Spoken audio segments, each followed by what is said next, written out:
My name is Sydney Garchick, and I am the principal of MRK Partners. Please bear with me over the next few minutes as I am losing my voice. I would love to say it is from a fun concert or party, but unfortunately I live with 3 petri dishes I call my children, and they are to blame. For those of you who don't know, MRK is a development firm specializing in the acquisition, repositioning, preservation, and creation of affordable housing. We believe that a secure home and supportive community are integral to achieving empowerment. So it is our mission to develop exceptional and affordable housing across the nation. I am so grateful to have an amazing team at MRK that I consider family. Not family that I was born into, but family that I've chosen to be part of over the years. These are people that always have my back and believe in me to lead them, even when I send them in a million different directions. So it is my privilege to provide the space and time to have these types of discussions. And I'm thrilled to have so many organizations that we work with make the same commitment. We have an amazing group of leaders and executives on today's panel to have what I know will be a very productive and intentional conversation about building and fostering justice, equity, diversity, and inclusion in the workplace. A couple of things before we get started. There will be opportunities for you to participate in the conversation. We invite you to submit questions in the Q&A box on your screen. We will incorporate the audience submissions during the roundtable as the discussion evolves. Without further ado, I'd like to introduce our fabulous facilitator for today's discussion, Dr. Sarah Toutant. Dr. Sarah Toutant is the Director of Diversity, Equity, and Inclusion at the Child Care Resource Center, which employs over 1,000 staff as one of the largest nonprofits in California. Having earned her PhD in urban education policy from the University of Southern California, Dr. Toutant invests herself in causes, academic, professional, public, and otherwise, related to advancing equity and developing anti-racist practices. She is also an experienced DEI consultant who has assisted companies and organizations with installing policies that prioritize equity. As a public speaker, she has been invited to address DEI issues with audiences at major corporations, higher education institutions, and various other organizations. And with that, I will let Sarah take it away. Enjoy. Thank you so much, Sydney, for that wonderful introduction. I'm very much excited to be in conversation and in community with all of you today. We have a wonderful group of panelists who I will ask to introduce themselves briefly, and then we will hop into our panel questions. So let's go ahead and start off with the first person I see here on my screen. Zina, could you introduce yourself for us? Sure thing. Good morning, everyone. I am Zina Robinson, and I'm the Chief People Officer at Cal Private Bank. I've been in community banking for about 14 years and in HR for over 25 years. Thank you so much, Zina. We're excited to have you. Justin. Good morning, Justin Krueger. I'm a principal at MFRG Icon Construction. We rehabilitate apartment communities, Section 8, senior living, homeless housing, supportive housing, et cetera, throughout the country. And, our company focuses on impacting communities and changing lives. So happy to be here.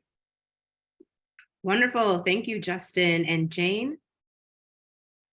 Good morning. I'm Jane Van Eerden. I lead originations for Aligned Finance Partners.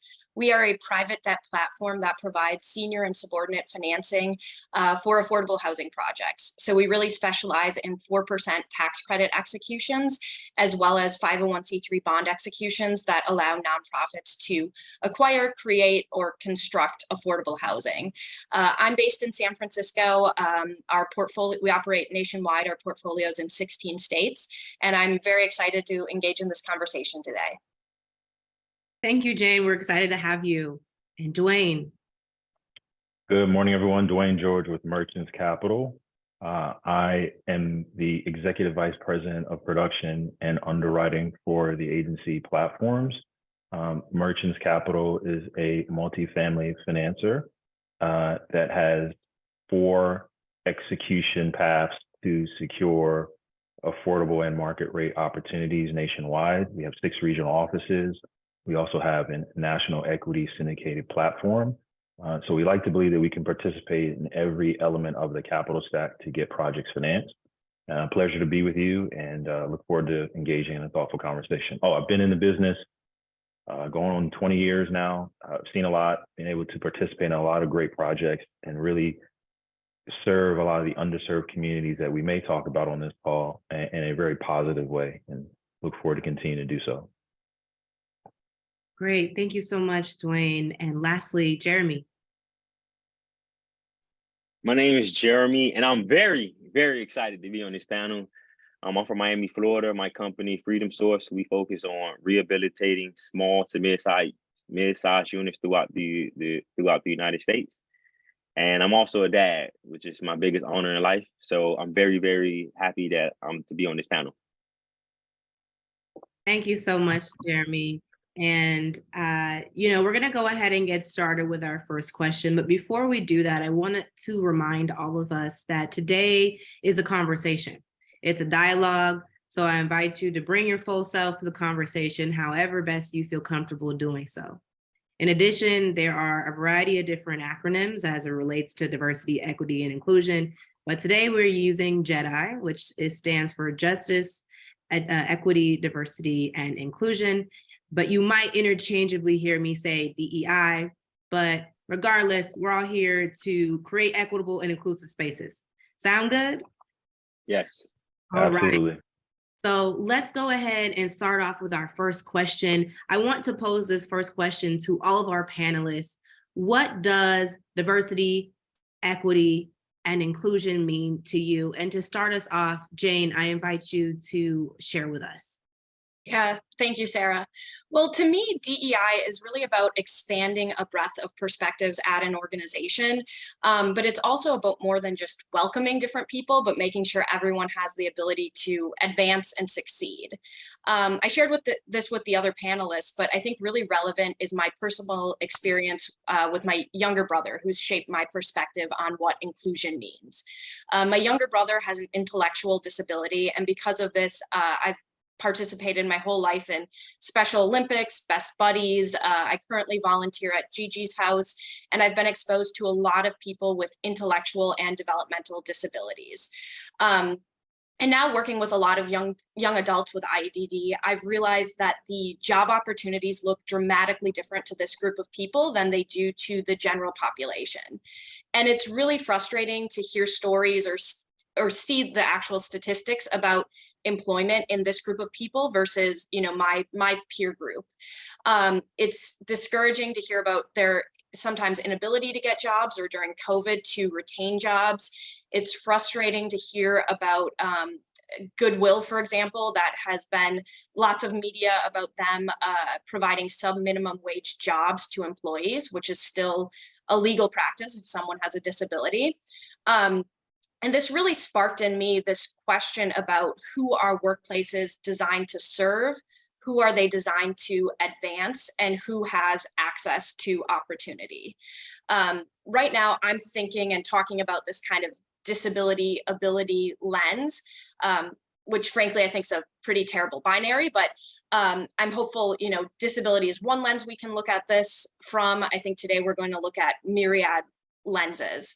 But just to continue with, the DEI acronym, I think for me, the equity component is incredibly important. And I think it's really important that we don't conflate equity and equality. A recent example, and something I've been thinking a lot about lately in this vein, is the John Fetterman, who was just elected in Pennsylvania as the senator from Pennsylvania. During his campaign, as a lot of you probably know, he suffered a stroke. And because of this, he has been having auditory processing issues. So he can't understand when words are spoken to him. He sometimes struggles to find the right word in speaking, but he can understand when he reads things. So during the Senate debate and during interviews before the race, he used transcription services. So basically closed captioning. This is something that obviously not all candidates are using, but to me, it's a really great current day example of an equitable accommodation that gave him access to that space, access to that opportunity. So it wasn't an equal measure that everyone had, but it was a great example of equity. So I think that's really what's shaped my thinking. I really appreciate working in settings where you have a breadth of perspectives, like I said at the start. And I'm excited to hear about, what shaped other panelists' views on this topic. Thank you, Jane, for that really, great answer. I think you touch on a variety of different things, the difference between equality and equity, as well as your personal experiences and how you bring those personal experiences into your understanding of what J.E.D.I means. And I'm sure that other panelists can relate to that as well. Anybody else want to jump in on this question? I will. I'll jump in. So for me, when you talk about DEI, it's about exposure for me personally. And when you're exposed to something, I think that's when you get a different perspective. And I would hope that that perspective leads you to become a third grader and become curious.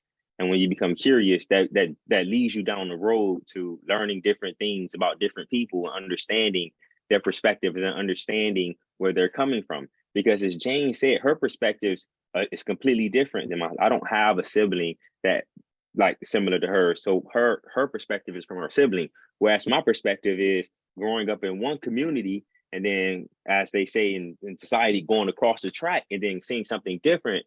That curiosity that made me that exposed me, which led me to become curious, which led me to becoming understanding of different perspectives and different viewpoints of the world. So for me, DEI just means exposure and then leading to curiosity, which hopefully leads to expansion and perspective. Absolutely. So that was quick, but that's me. Absolutely, Jeremy. And you really highlight that importance of exposing yourself to different perspectives and experiences. And that's what this work is all about. If we only stick to what we know and our own biases and our own prejudices, we can't open our minds and our hearts to think critically about the ways that equity shows up in our world. I saw Zina unmuted yourself. I welcome you to answer this question as well. Yeah, I've given a lot of thought to what diversity, equity, and inclusion means, not just to me personally, but also what it means in the workplace and how I want to engage or be engaged by others. And so when I think about it in that context, it simply means an environment where everybody feels valued, they're treated fairly, and appreciated for being their true, authentic selves. Sometimes we go into environments and we feel like we have to act a certain way or be a certain way in order to be accepted. But what we fail to recognize is that there are benefits, to being diverse, and a lot of great things come out of a diverse community. One of the incentives that I think that every company can jump on board with is the fact that study after study shows us that diverse workforces are more productive and profitable by as much as 40%. I don't know any company that wouldn't want that, right? But it's not enough just to be diverse. Once you get them there, you have to make sure the team is treated fairly in comparison to their peers. You have to make sure they're given the same opportunities. That's where the equity piece comes in. And then lastly, as it relates to inclusion, it's horrible to go into an environment where you feel like you're the outcast or you're not accepted. And so we have to ensure that the employees feel valued, truly accepted and embraced. And that only comes in when they can see team members in every level of the organization. It will organically happen when they can see that. And you highlight that importance in the workplace of really ensuring that you have diversity, equity, and inclusion. You can't have one without the other, right? Correct. And other panelists, Justin or Dwayne, do you want to add in on this? Yeah, certainly. I can hop in, Justin, if you don't mind. Sure. Yeah. So in looking at DE&I, I think when you talk about diversity, of course, representation matters. It's important that you see images of yourself in positions of leadership in the workplace, positions of authority outside of the workplace. I think what it does is it leads to a diversity in representation as well as diversity in thought. And I think as businesses continue to navigate tough periods of market-driven cycles, it's important that you are diverse in your thought as you tackle challenges and opportunities, because you don't want to exclude those because you're limiting your thought to what's familiar, right?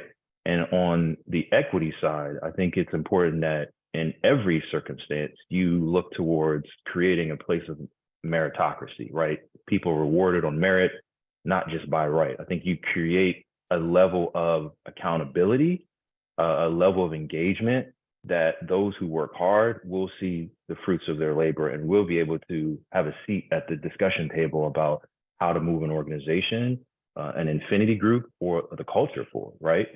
And inclusion, this is always tricky because, you know, you like to believe that inclusion is something that you can measure. And I feel like inclusion is really hard to measure. The other two, you can measure optically, you can measure, but inclusion, it's really, it embeds culture, it embeds maybe some biases that you may have, some that you don't. It almost, depending on where you're geographically located, it could, there's so many barriers to really diving into inclusion. I think I've been really fortunate to grow up in a community that was completely diverse. And, you know, I knew what it was to say to a Jewish person, Happy New Year, Rosh Hashanah, right? I knew what that meant. And to me, that would have probably bring down any barrier that I may have had in that conversation moving forward with that person, right? I know what Diwali is. I know what Ramadan, I know a lot of these things, and these are just faiths. And I necessarily, no matter of how they looked or what nationality they were, that broke through a barrier that not a lot of people would know would be a barrier if you didn't have exposure to it. So I think when you look at all this together, it's important to really understand that as adolescents, we were more open to these conversations because we were inquisitive. But somewhere along the line as adults, that may have fallen off. And I don't know if that's intentional or unintentional. I think these conversations really beg the question, where did that inquisitive mindset go? And can we create forms to where we can, as adults, educate ourselves about other cultures and really, you know, in our social networks, change perspectives? You know, if someone says something that may be taken in context of a smaller group as an understanding, could be taken out of context in a larger group. And I think it's important that we tap into our social networks and change the mind as we move forward in this heightened awareness of social equity and diversity. And we see from very young ages that children can recognize differences in phenotype in the way that we look, and that they can recognize race and they can recognize color, right? But we also see that along the way that hatred and bigotry and racism and other things, other isms and phobias are taught.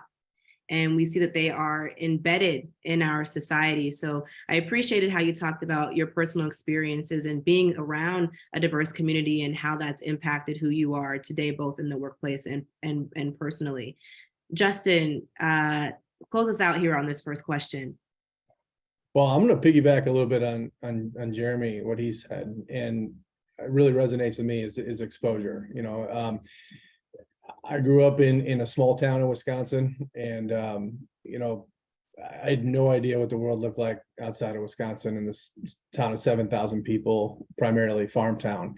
You know, when I moved out west to Arizona and started working in other states, California, Florida, Rhode Island, Iowa, Colorado, Montana, Texas, Georgia, you name it.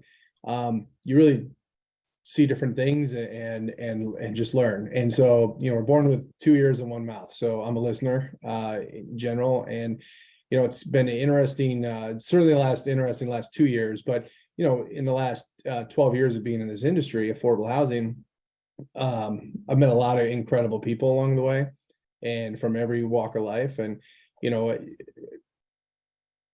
there's certainly some challenges in our world, and this is important stuff. And I'm probably the most you know, as a construction company, you know, we're focused on a lot of things, but this is important to us, where we don't make decisions. You know, I don't make decisions as the company owner. We make it as an impact committee and the diversity inclusionary is included in that. And it's everybody else's perspectives also matter. And you bring that together, and it's pretty cool what ends up happening. So appreciate everybody's perspective on this. Right. And it's always so interesting to me to think about how our upbringings and what areas and spaces and locations geographically we've had access to that has impacted how we think about the world, right? And that also leads me to remind everyone here that you don't have to be an expert on all things justice, diversity, equity, and inclusion to do good work and be an advocate of change, which leads us to my next question. I welcome this to anyone. What has influenced your thinking around J.E.D.I and motivated you to get involved in being an advocate for change, either in your personal or your professional work? Yeah, I'll jump in if you don't mind, Sarah. So like Justin, I'm from Wisconsin. And just as you were saying, Sarah, I think place has been incredibly impactful on me, probably on all of us and where we grew up. So Dwayne, unlike you, I did not grow up in a diverse setting, unfortunately. I grew up in a suburb of Milwaukee. Milwaukee is notoriously a segregated city, and I grew up with pretty much all white people around me. And as a kid, I didn't really think anything of it. It just kind of was where I grew up, where my friends were. And I'm embarrassed to say it wasn't until college when I started researching and learning about the practices that created that place I grew up and the intentionality of it, did I come to be aware that, this was not just by chance that this community looked the way it did. I learned about exclusionary zoning. I learned about racially restrictive covenants. I learned about redlining. And it was just, crazy to me how these mechanisms changed over time, but the intent of them was always the same. I actually went and looked at the land records of the community I grew up in, and I found there were racially restrictive covenants recorded on title there. I found old newspapers that were proudly advertising in the 30s that only white people could live in that community. And I think it really highlighted to me, my lack of knowledge around that until I was, 18 years old, highlighted to me that it was really a privilege that I never had been excluded from a space, that my grandparents had never been excluded from a space, so I wasn't even aware of it. And I think that this is really important to all of us as being people who work in real estate. I've worked in real estate my whole career. I've always been attracted to the fact, or really fascinated by how place shapes people and just the enduring impact that the built environment has on society. So I think it's important we take this conversation, to our companies at an organizational level, but then also think of our work day to day and what, how we're shaping place and how it impacts that as well. I mean, and you touch on this really important idea that education and access to the things that you were talking about that help you learn about those kind of deeply rooted racist histories, right? And we think about all the people nowadays that don't have access to that education. How do they, even this panel right now, being a privilege that we all have access to a computer to log in, to talk about these types of topics. So I really appreciate that you brought that up. What about other panelists? What kind of inspired you to be an advocate for change? If I may, so everybody knows me as a fun-loving guy, and in general, I love everyone. And as I have 3 children, and seeing how innocent everybody is, Jeremy touched on that too, our children, and sorry, Dwayne, I mean, they don't see any difference within people, and you're right, at some point something triggers a change, and really just kind of almost combating that is important as a parent. And so that's that, and obviously the last 2 years of some social unrest, I mean, has really brought it to the forefront for myself. Absolutely. Go ahead, Dwayne. Yeah, Sarah. So for me, being in housing for my majority of my career really started me to educate myself around just the infrastructure in this country, right? I am first generation American, families from Trinidad and Tobago. I'm born here, but the rest of my family's from there. And so the perspective of growing up in the United States, but spending a lot of time in a Caribbean island, they look to America as like money grows on trees here. Everything is great. The streets are paved with gold. And so what I realized is in the community I grew up in, very diverse. I mean, looking back, it makes sense now. I didn't realize why it was so diverse, but so I grew up in Montgomery County. Grew up in the DC metro area. Montgomery County is a suburb of Maryland. And in that community, it was at one time the third wealthiest county in the state. Don't know where it is today, but a lot of prominence and a lot of wealth. And you had these pockets where it was a hotbed for minorities. And in this community, my best friend was Vietnamese. I had two really close Hispanic friends that were Honduran and Peruvian. So I knew the difference. I knew the dialect. I in high school hung out with two Greek twins. We were thick as thieves. And so, got exposed to a lot of different cultures. But what I realized is that most of the families came to that part of the community because it was affordable and it had good schools. And so when you start to map out the communities of housing and schools, that's intertwined, right? Community services, areas of opportunities, all that's combined. And as an adult, started really researching, challenges in certain communities. And, I'm less than 10 miles away from DC, right? My mother came to this country. She established herself on 16th Street in DC, on 16th Lamont, which is right around the corner from 14th Street, where when she came to this country in April of 1968, two huge events happened in the 30 days she was here. On the 4th, Martin Luther King was shot and passed away.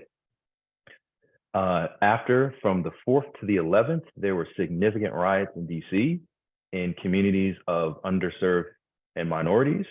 And on the 11th, federal legislation of the Housing Act was passed. So when you think about that, huge events in time around housing, around access and equality were in the hotbed of the community that I was born and raised in. So for me, as I started educating myself around housing, the divide of education, the equality, I started finding, like Jane, a lot of things that just didn't quite sit right with me. And I think the more educated I became, the more aware I came and the more intentional I came about DE&I in certain avenues that I was exposed to and at the organization I currently am. And now, having the luxury of being in affordable housing, I've been able to tap into most of the underserved communities nationwide. And there are a lot of similarities in terms of the restricted covenants, the access to education, the access to social services. And it just, while yes, there was an awakening over the past few years when folks were marching in the streets, and it was great to see an international outlook of injustice and how people can rally together in their common good. It just further, not necessarily exacerbated, but it further highlighted the need for communities to come together. And I'm really encouraged by the younger generations that are continuing to push this cause, because that's what it's going to take. I mean, I think as we age, as our parents age, as their parents age, to continue to push around equality and understanding human difference. And we are one race, we are the human race. We certainly have different nationalities and different ethnicities, but at the end of the day, we all want the same things for our families, which is access to good healthcare, access to good housing, and an education and a way to take care of our families. And I think when you eliminate that from the conversation in certain demographics, it's really hard to navigate for generations.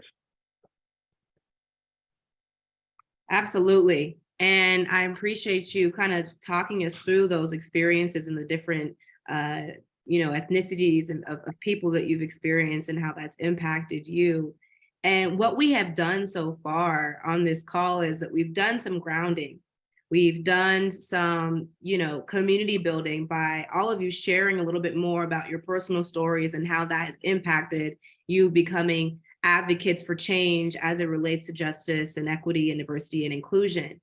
But now I kind of want to transition us a little bit, and let's talk a little bit more about the work environment and creating an inclusive work environment. So I'm going to start off with Jeremy on this question here, but did you ever find yourself having to unlearn or relearn anything related to these topics? Or how do you develop a better understanding of people that don't share the same identity as you in order to build a more inclusive work environment?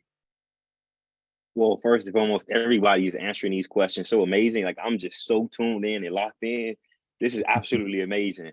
But to answer your question, as far as unlearn and relearn, I think we've all had to unlearn and relearn certain things, because as kids, we grow up with somebody else's beliefs.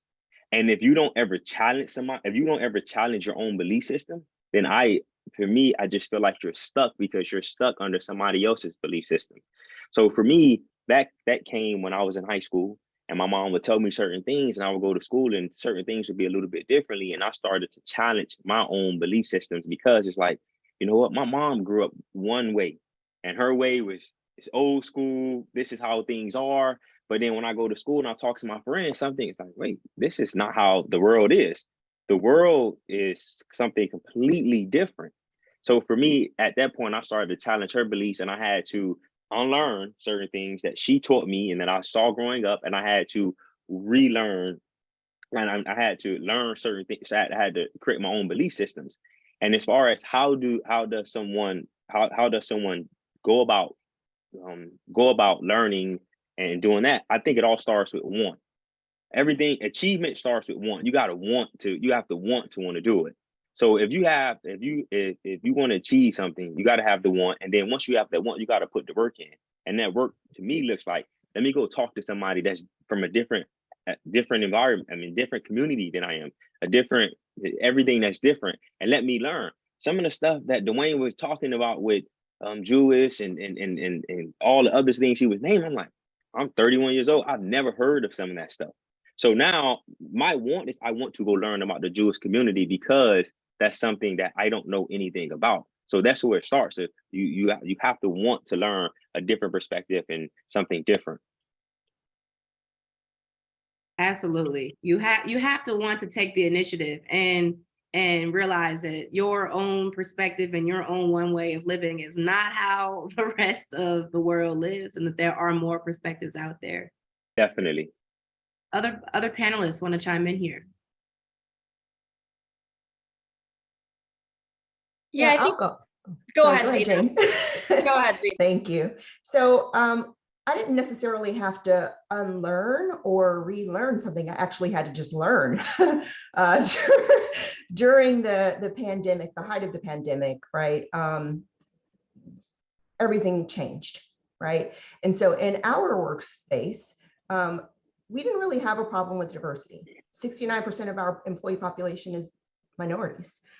We didn't have a problem with equity, because we regularly evaluate, what that is and how we're compensating and how we're treating people. Where the challenge came in is with the inclusion. When you have people who are now stuck in their homes and, working remotely, and it was tough enough, being in an environment where you maybe felt different or looked different. But now, not only are you're not in that environment, but you're isolated by yourself. And so trying to figure out ways to make our workforce inclusive when we couldn't be together was very challenging. It took a lot of effort on our part. But what we, tried to do is identify, what was important to our team members. We tried to identify what they wanted to talk about, what they wanted to see. And so some of the things that we did is we had these forums in our bank where we would just, anyone who wants to join this call, let's talk about what's happening right now. Let's talk about how you feel about it. Let's talk about what suggestions you might have for moving it forward. And so that's one of the things that we did to make people feel more included, but it took effort. And it was uncomfortable, but we got through it and we came out better on the other end. And oftentimes doing J.E.D.I or DEI work is uncomfortable. It's not easy and it takes time. What I like to encourage people to remember is that although DEI is a journey or J.E.D.I is a journey, something that we often hear, just because something is a journey doesn't mean we can't measure it, and doesn't mean that we shouldn't measure it. And it means that we have to stay accountable, or else that journey becomes this kind of vague idea, right? And there's no metrics or best practices or initiatives surrounding it. So Jane, I think you had some comments as well. Yeah, I really agree with what Zina said. I realized that I have to take it upon myself to learn. And I think something I realized in the last few years was I was too often asking people to educate me. So I would go to a friend and say, hey, how do I, how do I become a better ally? Or how do I do this? Or tell me that. And I think it's super great to have those conversations and hear other people's perspective. But I think before I even go into that conversation or ask someone something, I need to have done what you called, Sarah, kind of the groundwork. And I need to understand the history behind the question I'm asking. I think what it took for me to realize that was kind of me myself being asked to educate someone. So to give just a kind of a simple example, a few years ago, I was working for someone who would say a lot of things to me that I found very sexist, very offensive. And I would, of course, go to my friends and just complain about it. I'd be like, this, can you believe this was said in the workplace? And they said, well, Jane, it's on you to educate this person. I mean, you need to explain why it's wrong. And I think that they were right. Like we talked about, I bring a different perspective and I should educate that person and explain why those comments bothered me. But on the other hand, I would tell my friends, I like my job. I like my job duties. I work a lot. I have a busy schedule, and I don't want to take on a second job of educating this person on the patriarchy. I think that made me realize we need to look inside ourselves first. And it made me ask myself the question, what am I saying, or what biases that I have that I'm not even aware of? And how do I try to educate myself? And I think a part of that is having those conversations, asking people for their perspectives, but it's also, doing the work yourself. It's kind of, there's definitely that fine line of educating others and taking the, initiative to do that, but then also it's the responsibility of other people to be mindful of their actions. So I hear you on that. I also want to remind all of the participants here on our call today that you can use the Q&A feature at the bottom of the Zoom screen to add your questions, because at the end, we're going to engage our panelists around your questions. So I encourage you to use that feature here. So do you mind if I jump in real quick before we sound like you're moving on? I love this question. You mind if I jump in? You go ahead. Okay. All right, I'll be quick. So in terms of unlearning, it is a process. Educate yourself, to me, before you have an actual opinion that can impact others is important. But for me, what I had to unlearn is the simple thing of asking, where are you from, can have galvanizing connection or irreparable disconnection, right? What I mean by that is, if someone who is non-white, non-Black, not born in this country, but is a naturalized citizen of this country, if you walk up to them and ask, where are you from? Because they've probably been asked that so many times, they could give you a negative response, as opposed to saying, what's your ethnicity? What's your nationality? General natural course of action, where are you from? And I've seen people cringe when asked that question. And I've asked many people, what is it behind that? And it's just that, to them, is a way to exclude them from being a part of this nation.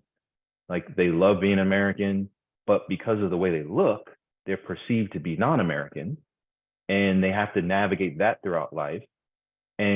Or there could be some identity with where they're from that they haven't really grasped yet, right? So what I mean by that is they could be from a poor, impoverished nation state, and that may not be viewed in the eyes of the public or in the common eyes of the public as a state that, or a country that is notable.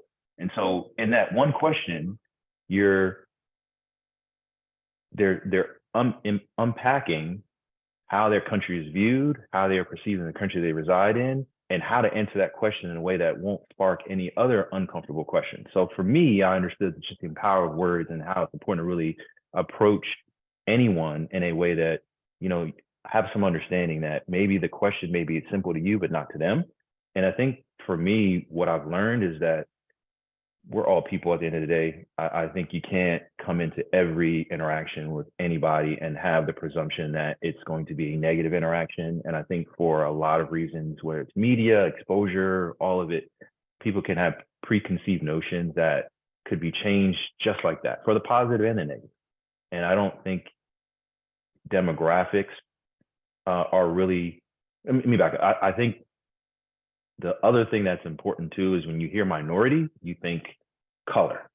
That isn't always a true definition of minority, right? You could have a non-white, non-black, individual that is a female and English isn't their first language. That's a triple minority, right? And I think this is where we need to educate ourselves on what minority means and the impacts of just assuming one infinity group represents the whole.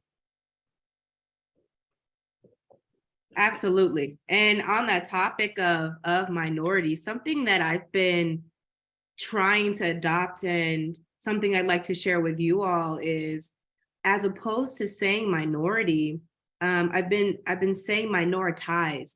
And the reason I've been saying that is because as a society, people weren't born as minorities. Our society minoritized them. And so as we think about the importance of language, that's one of the things I'm challenging myself on, is thinking about how I can be even more inclusive. Not to say that the word minority is a bad word whatsoever, but just something to get us thinking.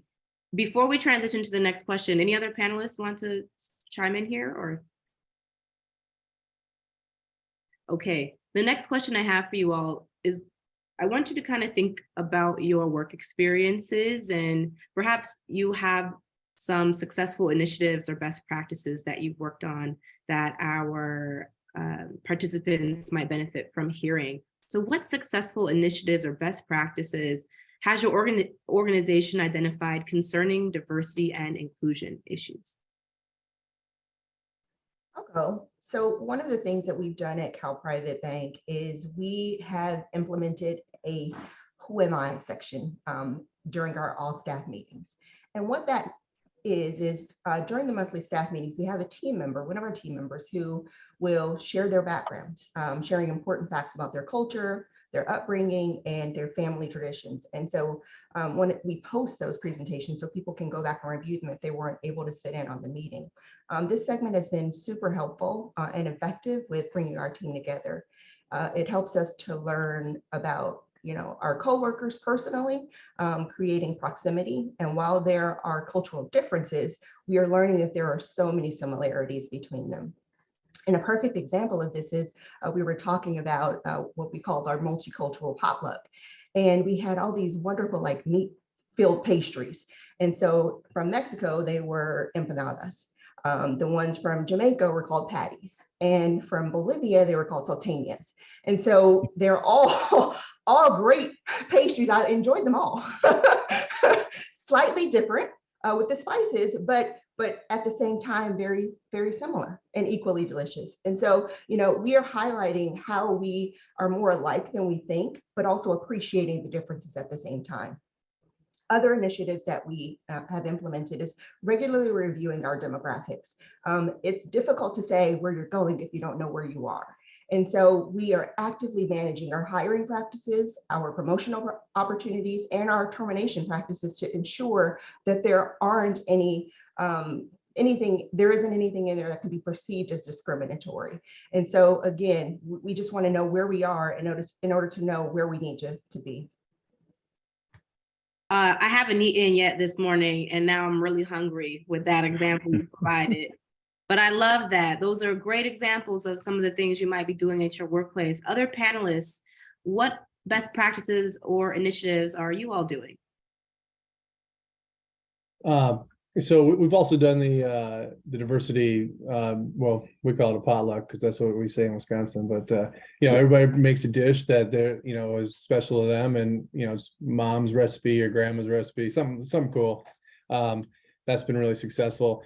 When I got into this industry 15 years ago, and certain financing structures, you had to hire local and make all these, at the time we considered extra efforts.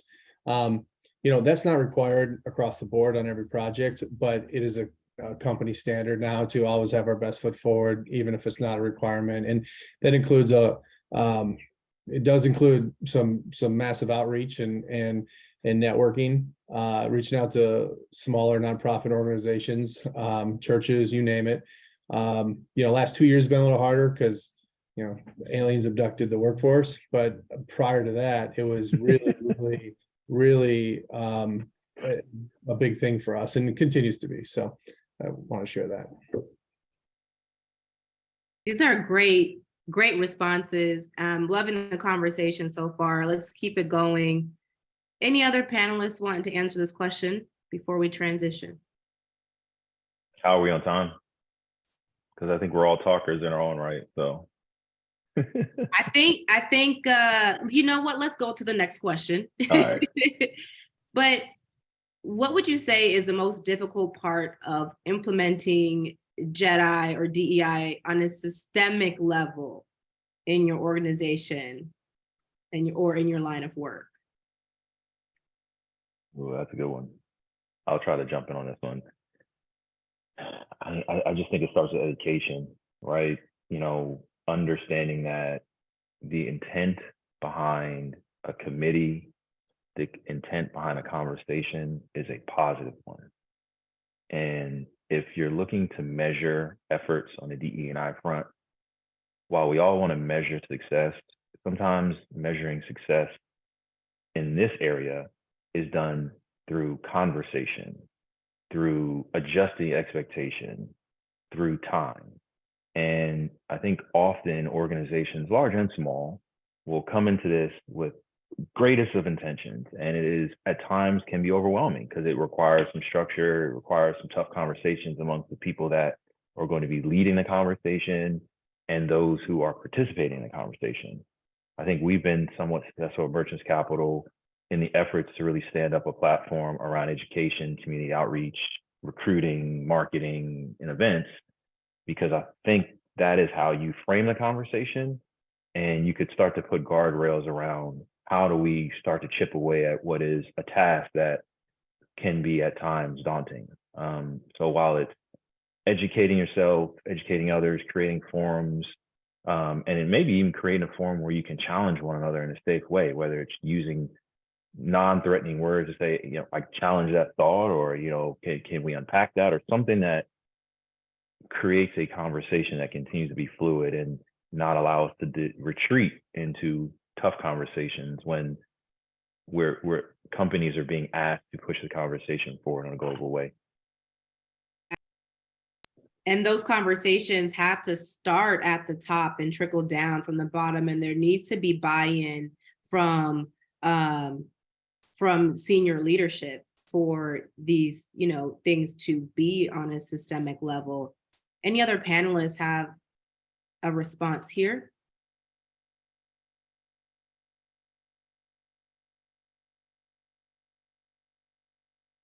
Well, speaking about reaching out to communities and recruiting, what are some creative ways to proactively source candidates from underrepresented communities? I'm gonna start here with Zina, given that you're our HR professional here on the call. Well, thank you. I appreciate that. So for the past year and a half or so, what we've done is we've reached out to community colleges in those underserved communities. So we've reached out to Compton Community College in the city of Compton. We've reached out to El Camino College in the city of Torrance, Long Beach City College in the city of Long Beach. And so what we do is we ask them for candidates or for resumes of candidates who have a finance and accounting background or a business background. And so that's one of the ways that we've been able to successfully recruit candidates. We've hired 3 interns and successfully converted them into regular employees. Another thing that we're doing is we're working with a local high school in another, very impoverished community. And we have them intern with us for the entire year. And so the idea is that once we expose them, similar to what Jeremy said earlier, now they're exposed, they understand what's available, what's an option for them. And so what we hope is that as they cycle through all of the departments within our organization, once they graduate, they come back and they say, man, I enjoyed that experience. I want to be a banker. I want to be in finance. I want to be in marketing. I want to be in production. Like whatever it is, we want to just provide them with that opportunity so that we're an option for them when they actually are ready to move it to that next level. Those type of kind of pipeline programs are so powerful when you engage community members and even educate others about the types of opportunities and careers that are out there. That's great.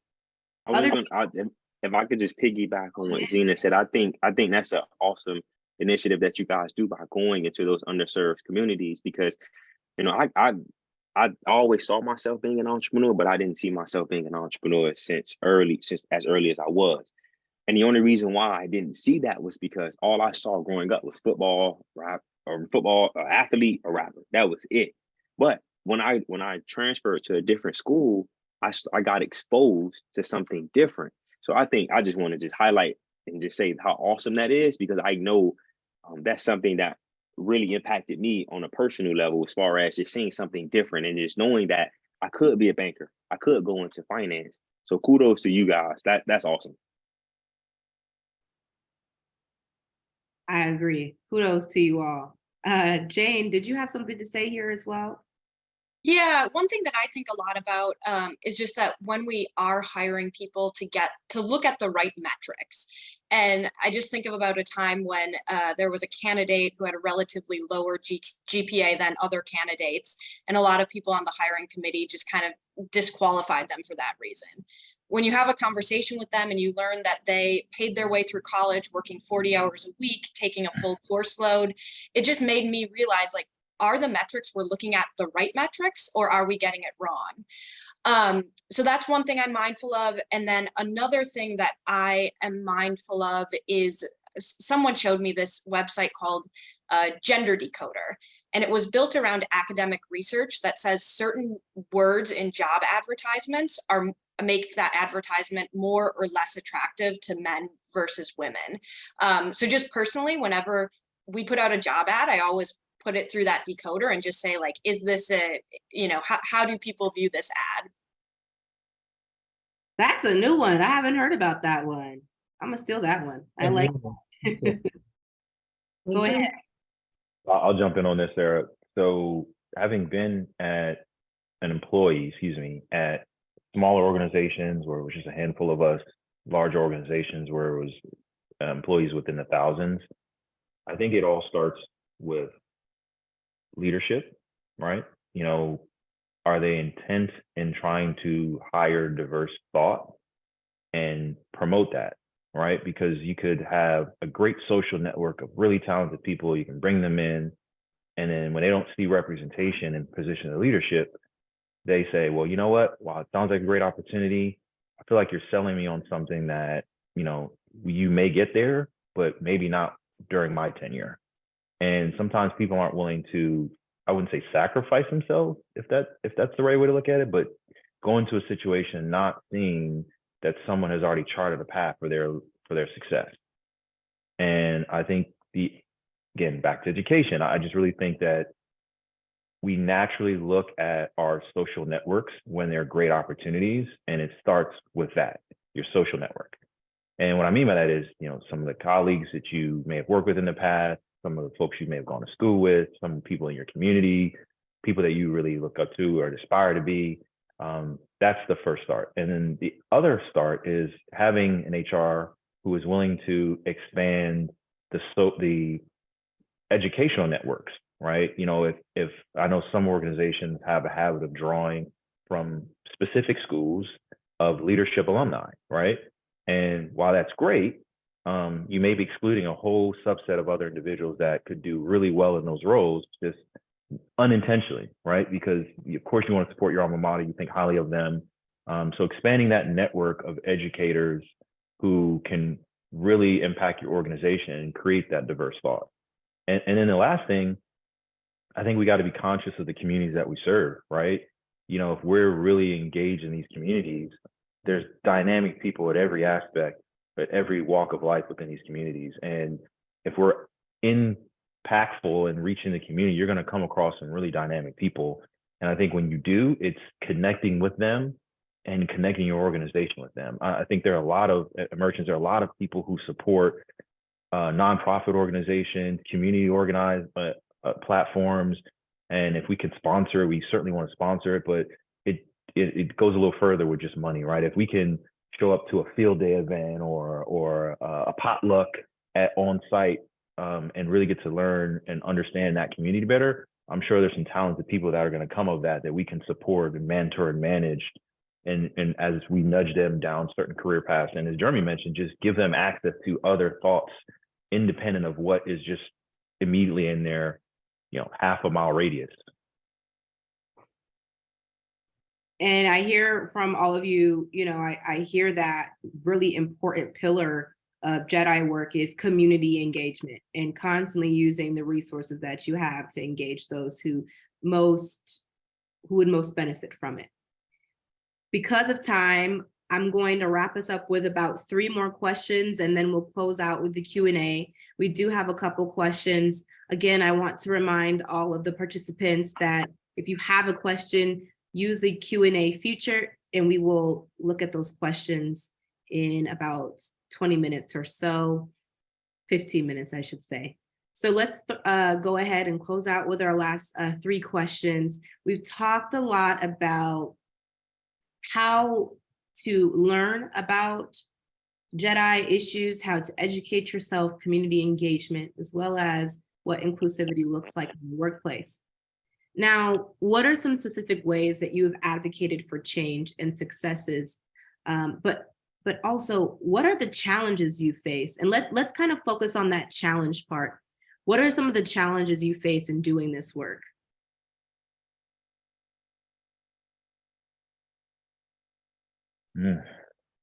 I can speak to construction a little bit. Construction, there's anybody other than, well, there's not a lot of companies that in construction that have certain, leadership teams of races and any minority, and really making an emphasis on working on the next set of leaders to come up, basically work yourself out of a job is the mentality.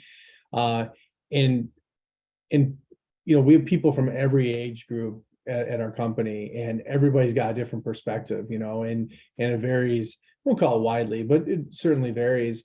And but you get everybody together, everybody's heart's certainly in the right place. It just certain people have more oomph to do something about it than others. But collectively, when you bring them all together, then there's plenty of energy to move forward with certain things. So it's hard to find people in construction right now, just like any industry. We've done scholarships.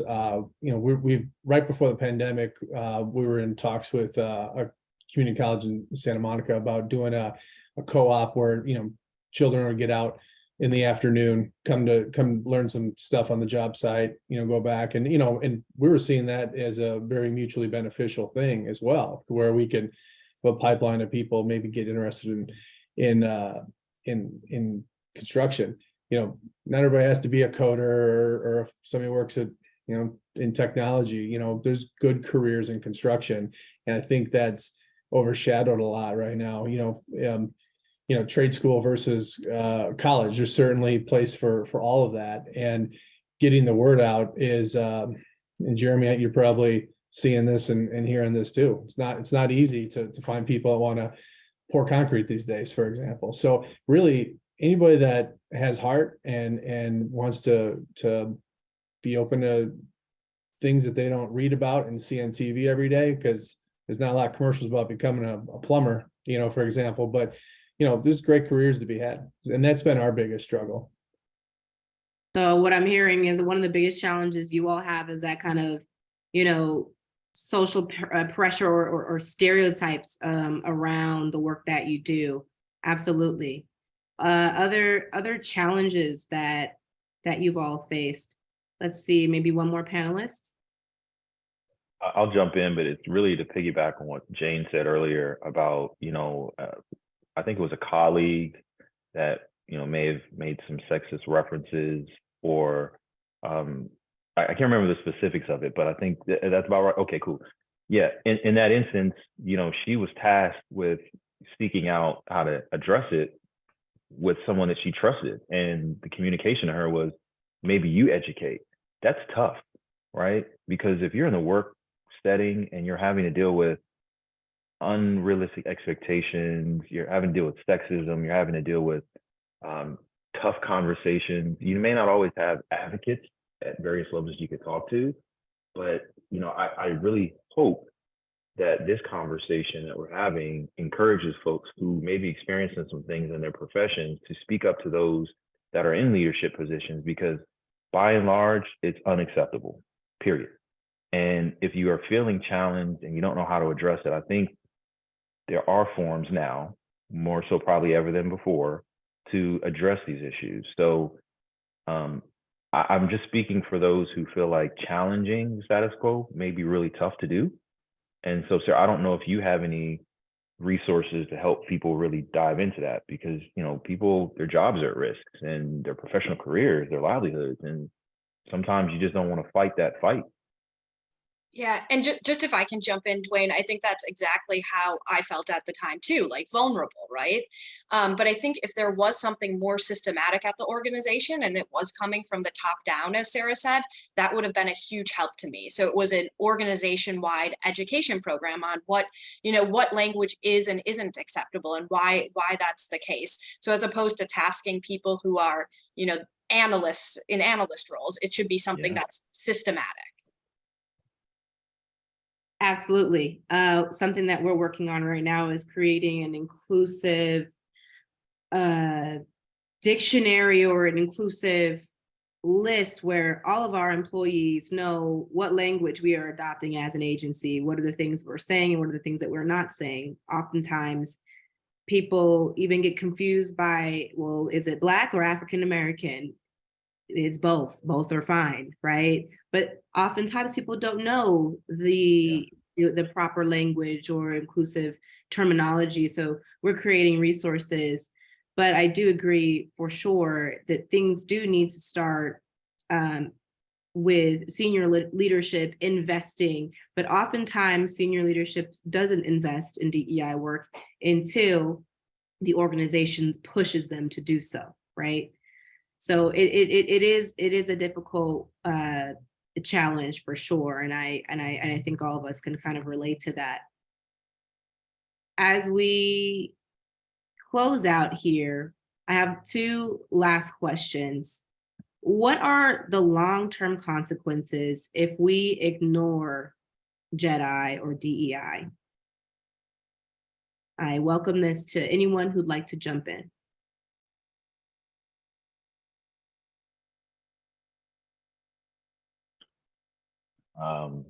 I think it's really hard to quantify.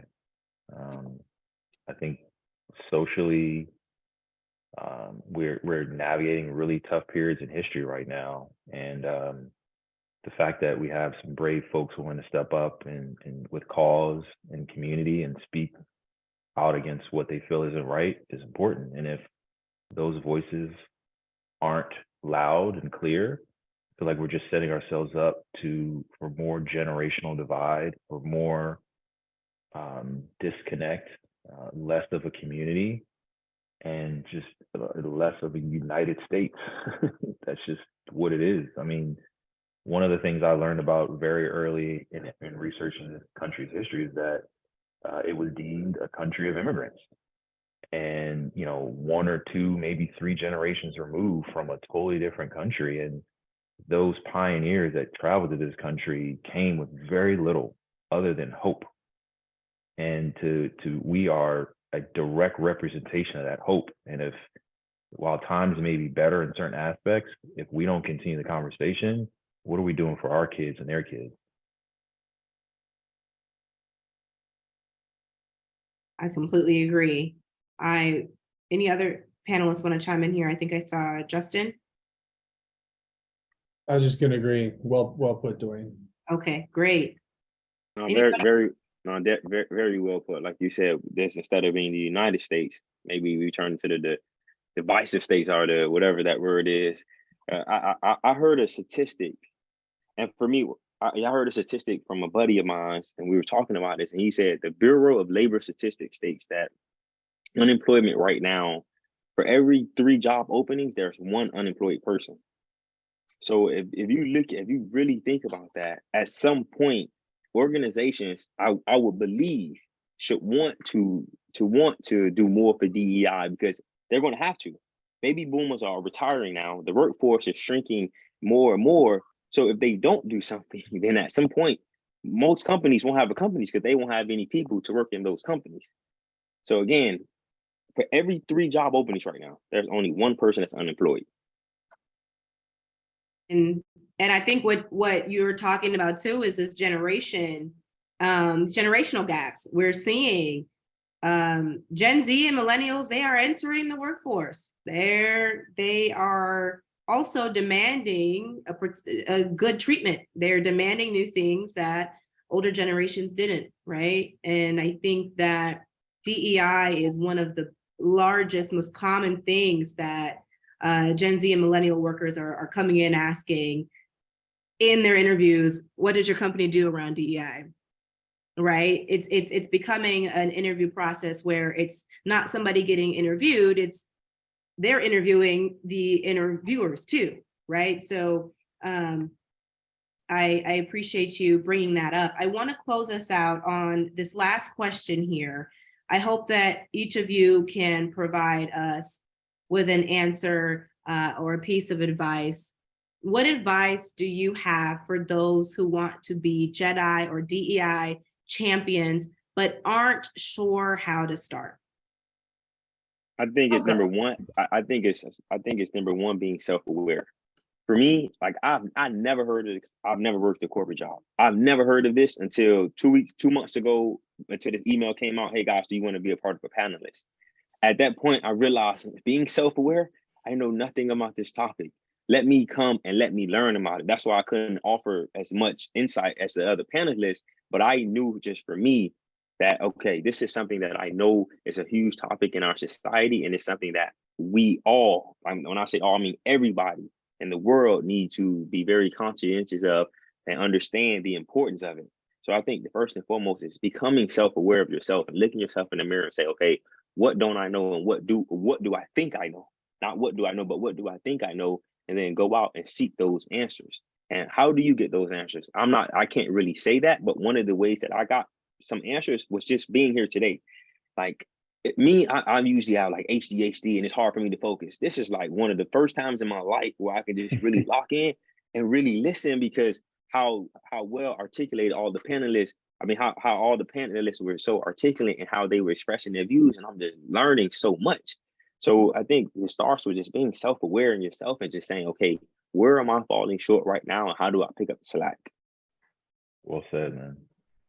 I'll go ahead and jump in. That was really great, Jeremy. For me, when you are championing any cause, like you have to set realistic goals and expectations. That's first and foremost.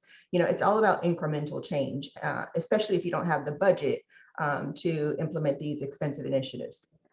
So what can I do as an individual contributor? What can I do personally or in the workplace?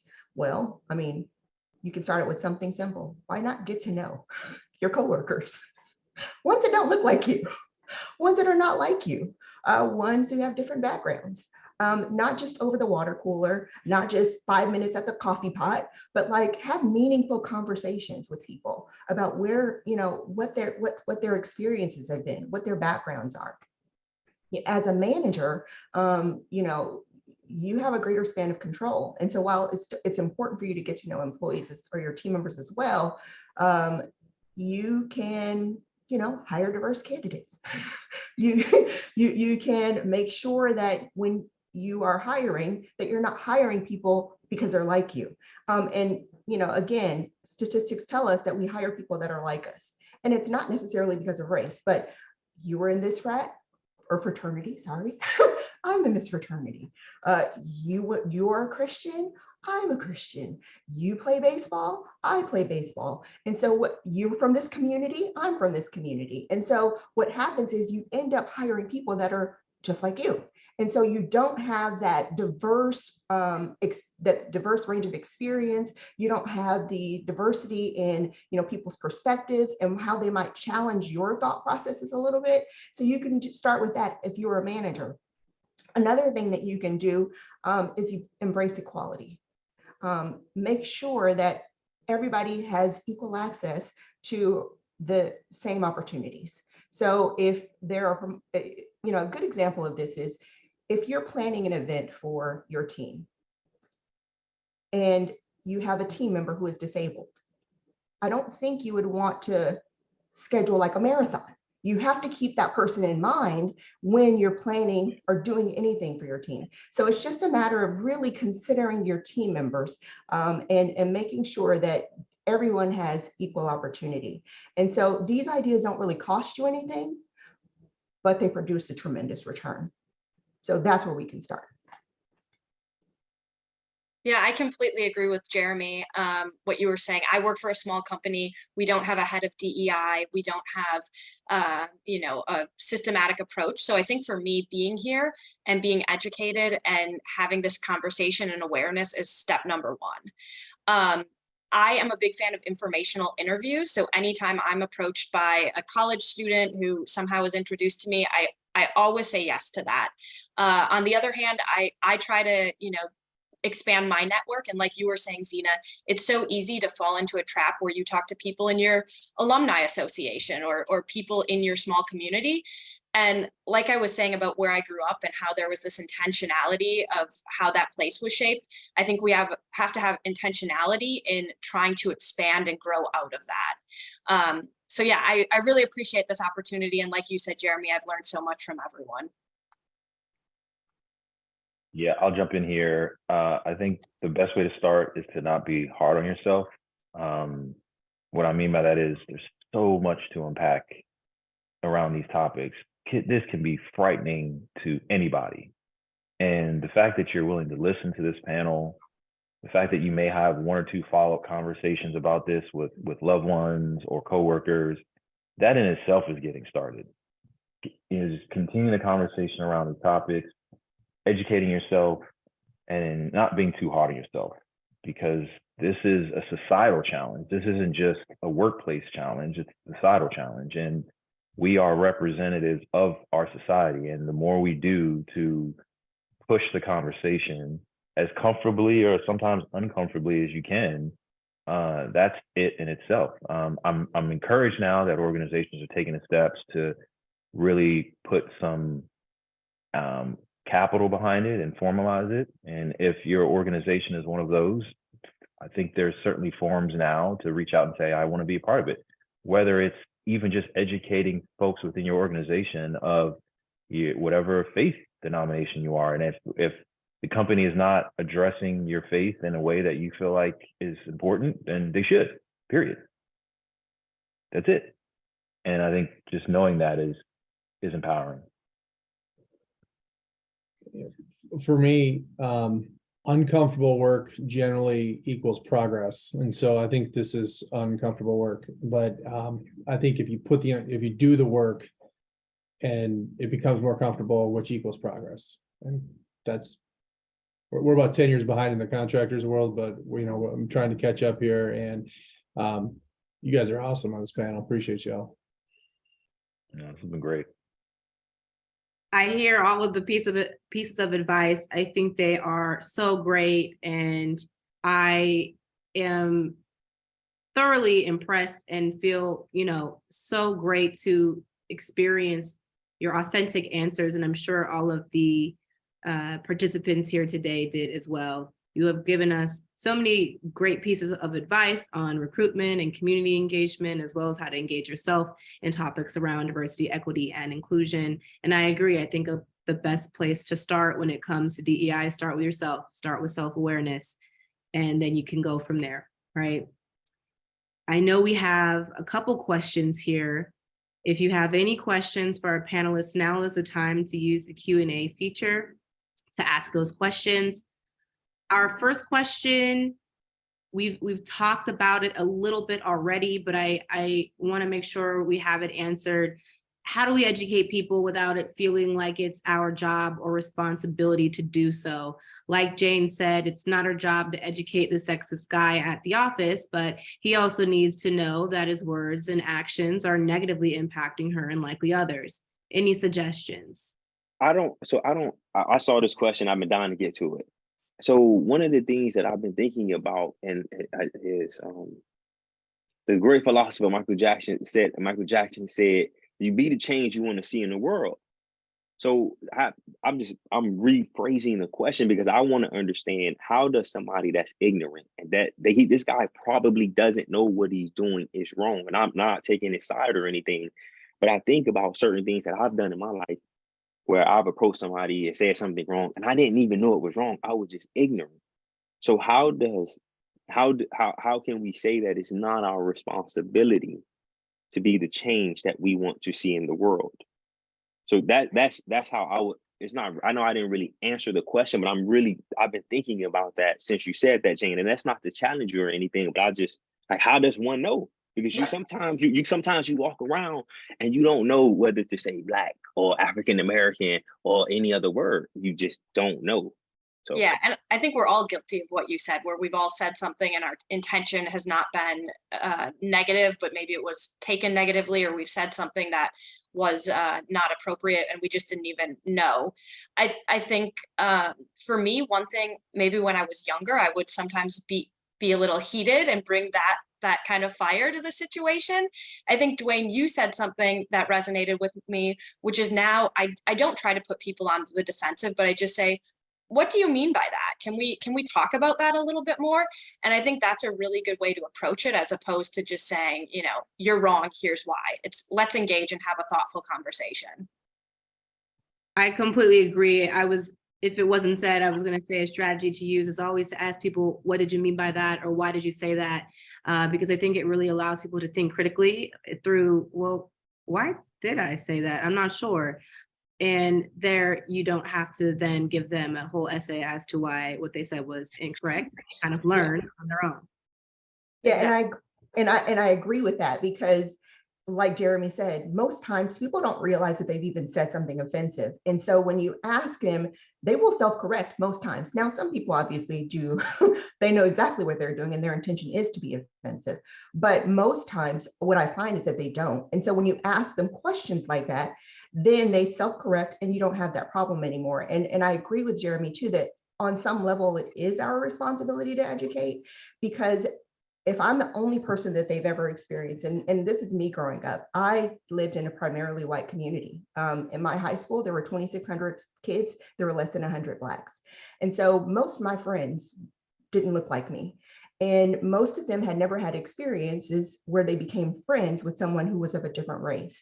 And so meeting their parents, when their parents got to know me, they would ask me a lot of questions about who I am. And they were surprised because they had never experienced someone or never had any real conversation with anyone who was African American. And so that showed me at a very young age that I'm powerful in the sense, because I can help to shape what they think and what they believe about people who don't look like them. I'm not the typical person that they see, or the typical person that's presented, I would say, in the media, or the person that's presented in other forums. They know me now. And so we have proximity, and there's a greater level of empathy and understanding. Yeah, I'll take a stab at the question. I don't know. It's hard to really say how you can educate someone and not feel responsible for course correcting behaviors or thoughts that are negatively impacting others. So I think I'll just simply say, maybe your reaction in itself could diffuse the situation. What do you mean? Whoa, that went over my head, because certain gestures like that could make that person, oh, wait a second, I got a reaction that maybe I didn't intend. But then, if someone digs their heels in, I'm the biggest believer of matching people's energy. And that's just who I am. So if you want to dig your heels in and make it awkward, I can make it even more awkward. Not saying that's the greatest advice, but again, if you take the step back of not assuming that everything is negative, it can diffuse a lot of situations, but there are times where you got to match the other person's energy. I don't know if that was the most politically correct answer, but I hear you. And a way to say that too is, I'm gonna call you in. I'm not gonna call you out. Let me call you in. I have to call people in every single day in the nature of the work that I do. And especially being a younger Black woman that works with predominantly older folks and older generations, we butt heads. However, what helps us talk through issues is I listen, they listen, and then there is a mutual respect. We may not always agree at the end of the day, but they respect me and I respect them. And we push each other in our understandings and we learn from each other. I think that's this last thing. I think that's something that you just touched on. I heard one of my mentors say, you can disagree without being disagreeable. I think that's the biggest thing. Yeah. Disrespectful. What he really said, disagreeable. No, I'm saying, or disrespectful. I agree with you. Yeah, that's my bad. That was just because no, it's cool. I think a lot of people, when you don't agree with them, that causes tension, that causes a lot of issues. So I think another thing that we have to think about as a society is how can we disagree respectfully? Because we are raised I think we all live in a world where we all need to agree with one another, or if you don't agree with me, then I cancel you. Cancel culture has become such a huge thing because, you don't agree with me. I'm sorry. That was my little 2 cents. I hear you. I don't agree with cancel culture unless it is, you just said something blatantly racist or xenophobic or problematic, you gotta go take a seat over there, right? But other than that, how do we create change if we don't allow people the opportunity to change or to learn, right? I want to also make sure we get at this last question. But before I do that, there was a really kind comment that I'd like to read here. Not a question, just a thank you to all the panelists and Sarah for participating in this discussion and sharing your insight and vulnerability. You are all doing amazing work. Also, thank you to all the people listening now and later who care enough to be a part of the J.E.D.I discussion. The world is a better place because of you. I wanted to highlight that as a reminder that these are types of conversations that we oftentimes don't always have access to be or opportunities to be in these conversations. And I really appreciate this person's comment. So thank you. Let's end with this last question here. How do we do better at connecting our organizations with the local communities? What are things people have done to do that?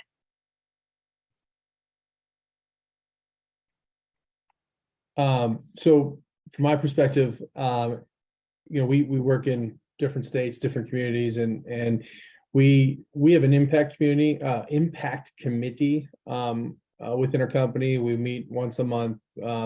We identify things in the communities we work in. So, we have offices in certain communities. Doesn't mean we actually do projects there. They vary from state or city, county.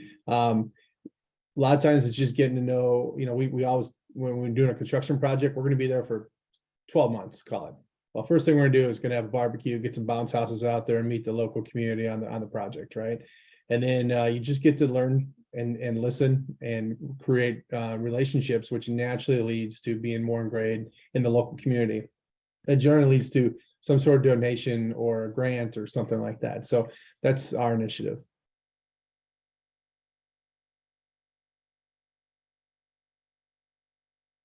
Wonderful. What about other people and the way that you engage your communities? This is a really thoughtful question, right? Because we're all busy and we all try to prioritize what's important.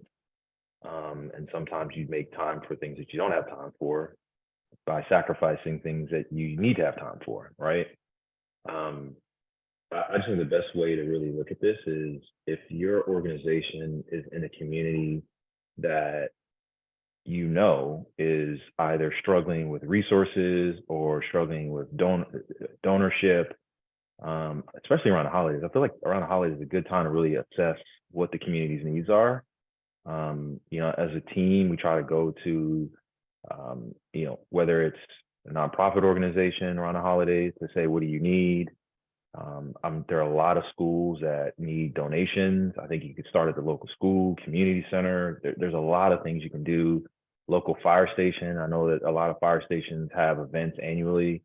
There was a school within a community that a developer was working with, there was a school that was adjacent to a community that a developer that we were financing at a time was working in, and had no idea that there was a food bank, and that food bank was servicing not just that community, but the larger community. And I had no idea that it was independently funded. And so I just stumbled upon that by literally walking by the project as we were touring the site and asking the question, like, what's going on here? And like, oh, it's a community bank. Went to the website and they were like looking for donations. And it was just being available and following through was a way that I was able to participate within that community.